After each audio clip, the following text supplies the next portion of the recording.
the Royal Daily Tea YouTube channel. Please be advised all of my videos are for entertainment purposes only, based 100% on my own opinion, my own theories, and my own research. All of my information can be found on the public domain and falls under the fair use guidelines. Please feel free to do your own research.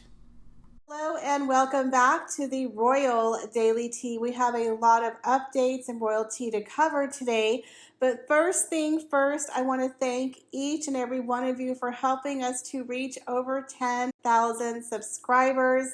You guys, I've had my YouTube channel for over a year. And over the last 2 or 3 months, my channel has just skyrocketed from 6,000 to 10,000.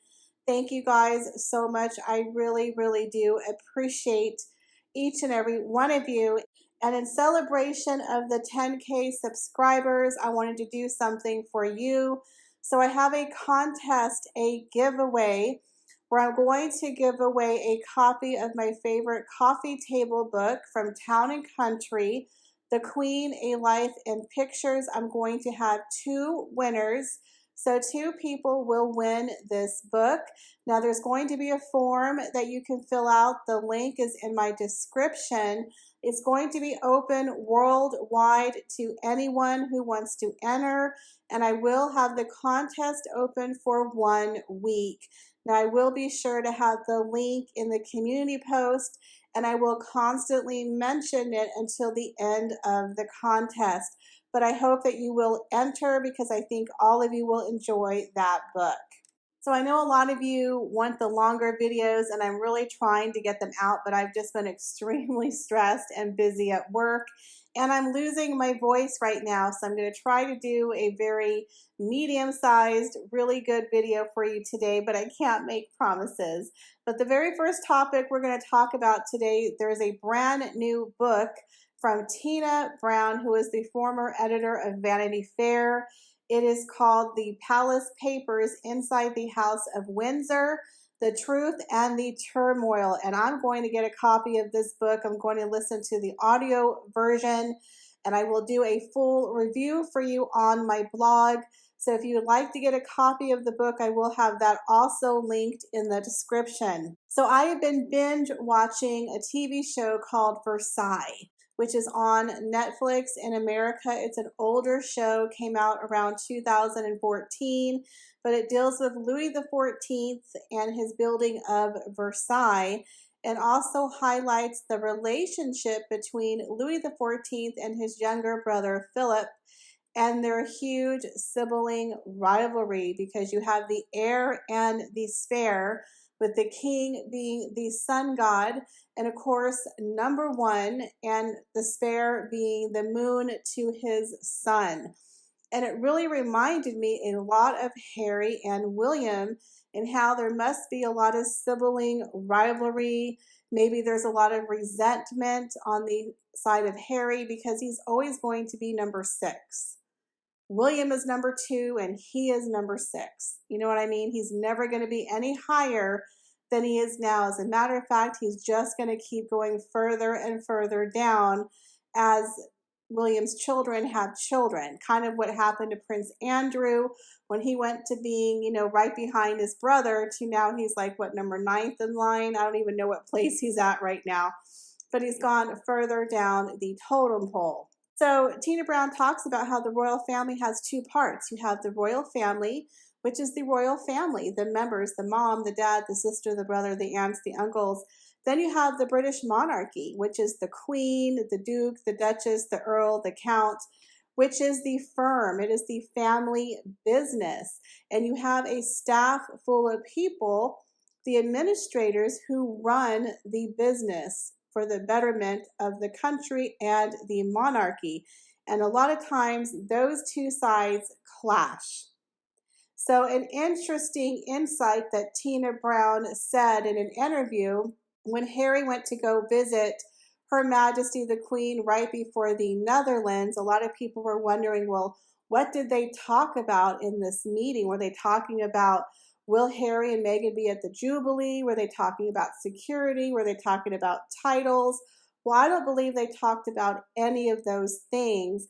because in order to talk about state issues, it has to be an official visit on the Queen's diary. She has to have her personal secretary there. There has to be other people there, because whenever you approach the Queen to talk state business, you can't just go in and be like, hey, Granny, I'm going to sit down and talk to you. We're going to talk to you about the lawsuit that we have right now with us suing the Home Office, and this is how we want it to go. You can't have an informal business talking about the monarchy, because that's a way for people to take advantage of people. So whenever you have an official state visit, it's kind of like they have to go to a boardroom and there's got to be other people there besides Her Majesty. It has to have minutes. It has to be, talked about. The advisors have to be there from both sides. It's a very official visit. So I believe, and according to the author, Tina Brown, she thinks that when Harry and Meghan went to meet Her Majesty the Queen for that brief 15-minute visit, it was just a personal visit. Now, the reason why he met with Charles, according to the author, before he met with Her Majesty the Queen, is Prince Charles wanted to make it very clear that this is a personal visit with Granny, where you're going to give her a birthday card, you're going to show her pictures of the children, and that's it. You're not going to talk about titles or the Jubilee or security, none of that, because this is not a state visit. This is a personal family visit.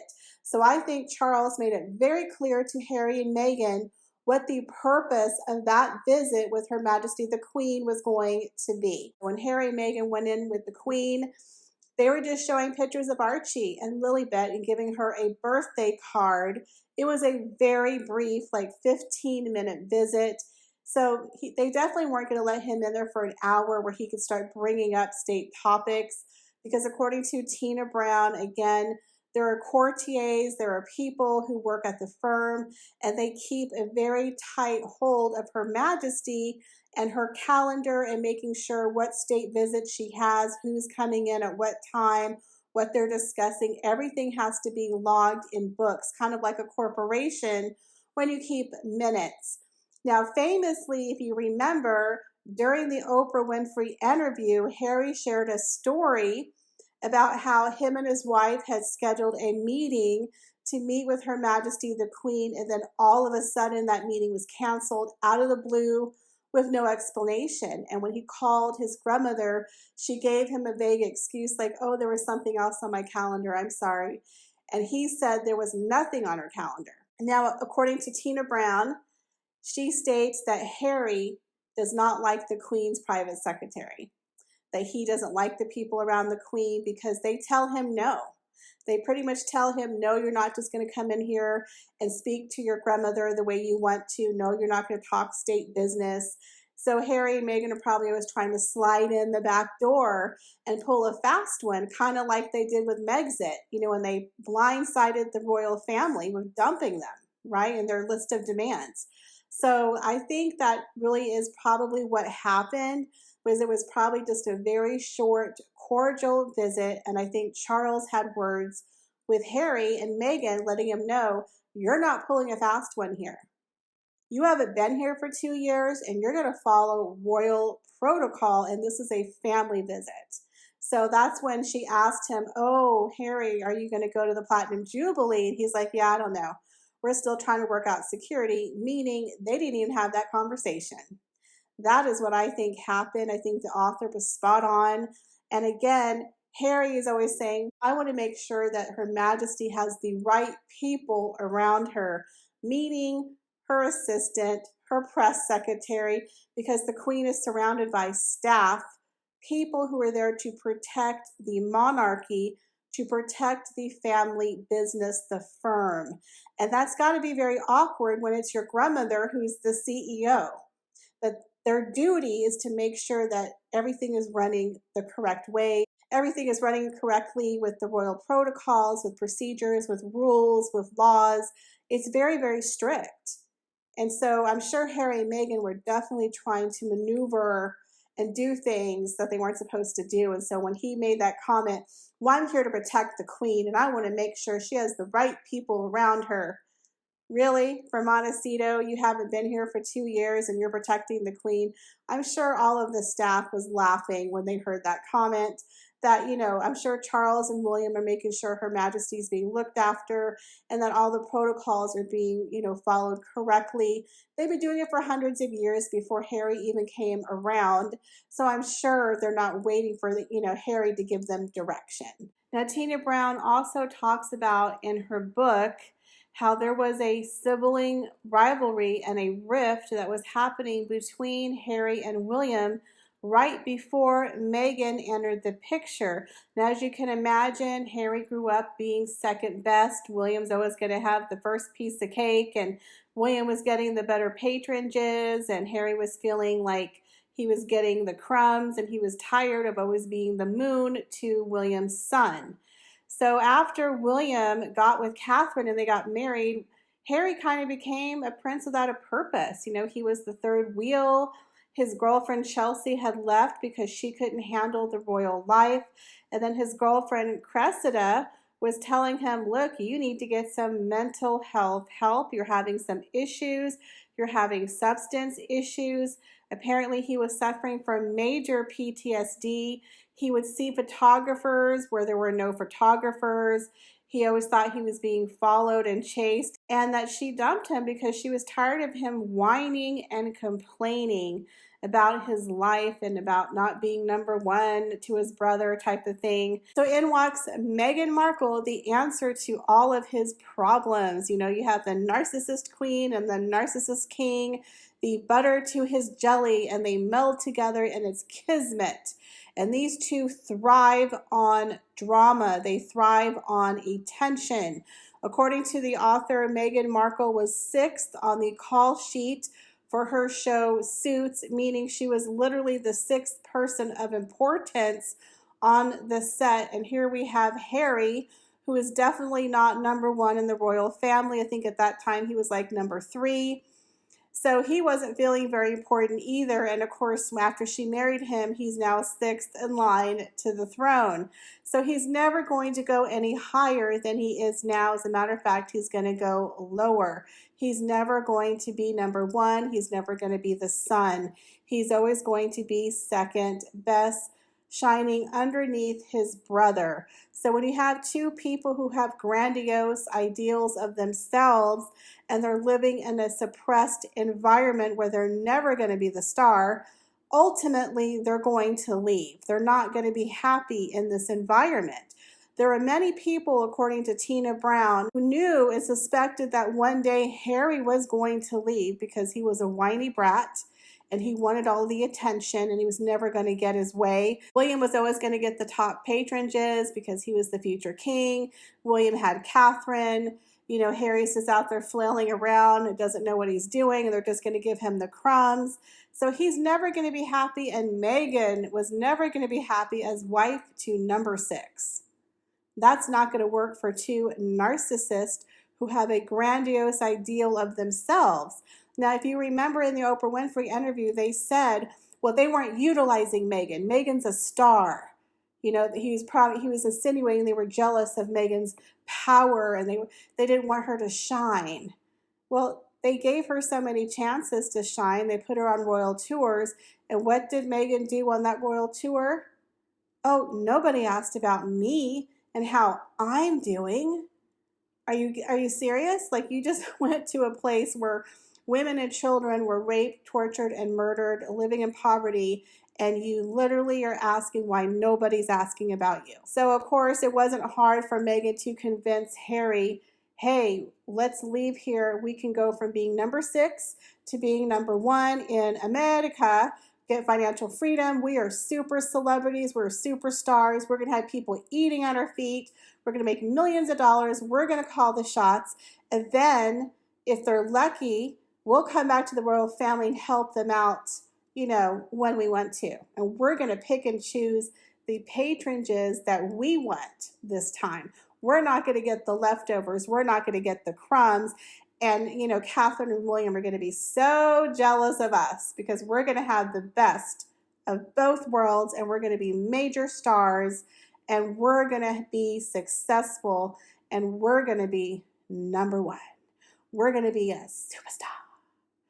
The superstar Sussexes, she's like feeding him, and he's like, yes, yes, yes, yes, you're right. So when they did Megxit, it was out of left field. Nobody expected them to blindside the royal family the way that they did. And then Harry and Meghan were shocked when the Queen said, all right, you want to leave, don't let the door hit you on the way out. So now Harry and Meghan, who are out here in America singing for their supper, are finding it's not so rosy outside of the palace gates, that it's really hard. Right now they're hiring their 20th person for their PR firm. They're trying to save this reputation. So rumor is they just hired Obama's ex-PR person who's now coming on board to help Harry and Meghan salvage their reputation. Now, I believe Meghan is definitely trying to align herself with people who have a political background because, again, Meghan has grandiose ideas that she's going to get into politics. There's a rumor that Harry and Meghan might be getting an apartment in New York City that is down the street from the United Nations, and now she's trying to hire people who used to work for the Obamas. Again, I don't know what illusion, what are they drinking, what are they eating, but apparently it inflates your ego 20 sizes too big. These people have what we call the Messiah complex, where they are the saviors of the world, and they really believe that their word salad has merit. It has worth. That's why every time there's a world problem, a pandemic, a war, something happens, they always have to put out a grandiose statement telling people, well, this is what you need to do. It's like, we don't need you, Captain Obvious, to point it out. We can all kind of figure that out for ourselves. But again, they have this Messiah complex that they are the sun and we are the moon and that we circulate around them. Kind of like the comment he made where he's making sure that the Queen is safe and that she has the right people around her. What he was talking about, of course, was her assistant. As we mentioned, he doesn't like the assistant because the assistant canceled a meeting with the granny and is keeping them at bay. They're kind of like the gatekeepers. And you could tell during his interview with Hoda, he was very resentful of Charles and William and didn't have anything nice to say about them, didn't want to talk about them because they're keeping him at bay. But in his mind, he has a special relationship that nobody else has with his granny, and that his granny calls him to let him know her problems that she can only discuss with him. Yeah, in 15 minutes, I'm sure she had a very in-depth conversation with you, Harry. It was very deep. So now we have this new book that has come out, Spilling the Tea, and it's also talking about Charles and Camilla and how Camilla had a very hard time, right after Princess Diana died, of getting into the royal family, talking about William and Catherine and, of course, the Yorks. That's going to be a very interesting topic to get into. But I don't know about you. I'm going to be downloading the book today. So if you want your copy of this book, I will leave a link for you. But what do you guys think? Do you think this author is spot on in her assessment of Harry and Meghan? I think she might have something there. It's going to be very interesting to read the book. So I wanted to let you know I did launch a Patreon account and I'm really excited about it. It's a chance to have a VIP membership to the RDT family. Now I wanted to create a more intimate and safe environment where we could be uncensored and not attacked. Right now we're still under attack from the SS Squad, from trolls. They're going after, deranking royal videos, and now they're trying to attack advertisers, and they're still doxing people. So I wanted to have a safe, fun environment where we can be a little bit more intimate and get to know each other on a more personal level. I want to be able to share more things about myself with you. We've tripled in size over the past 3 or 4 months, so my channel's really grown, but I don't feel comfortable sharing too much information publicly, as you can understand. So I wanted to create a safe environment. So I created a Patreon where there are 2 levels where you can become a supporter and a patron of the Royal Daily Tea. The first one is $1 a month just to kind of show your support for the channel, where you get your name in the credits as well as discounts on upcoming Royal Daily Tea merchandise, and you will get some patron only updates. Now, the VIP patron, this is going to be the private membership. Here you're going to get access to me, more of my personal life, uncensored videos, as well as patron only videos that won't be up on YouTube. You'll also get your name in the credits as well as monthly giveaways and of course discounts on upcoming merchandise. It's just a way for us to interact on a more personal level in a smaller, more intimate group where you don't feel attacked, where we can, take the band-aid off and just be uncensored, and we can open up the topics to a variety of things that we can talk about. So I just wanted to make you aware I'm launching the 2 Patreon accounts. There will be a link in the bio. Again, the number one way to support me is, of course, to be yourself, to subscribe to my channels and watch the videos. But if you would like to join and become a patron or a VIP member, then the link will be in the description.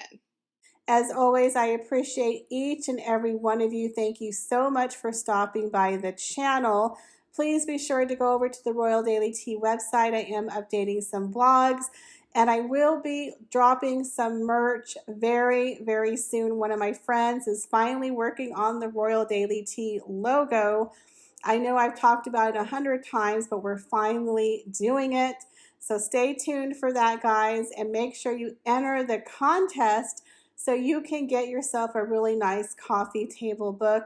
Thanks, guys, and have an awesome and amazing day. Bye, guys.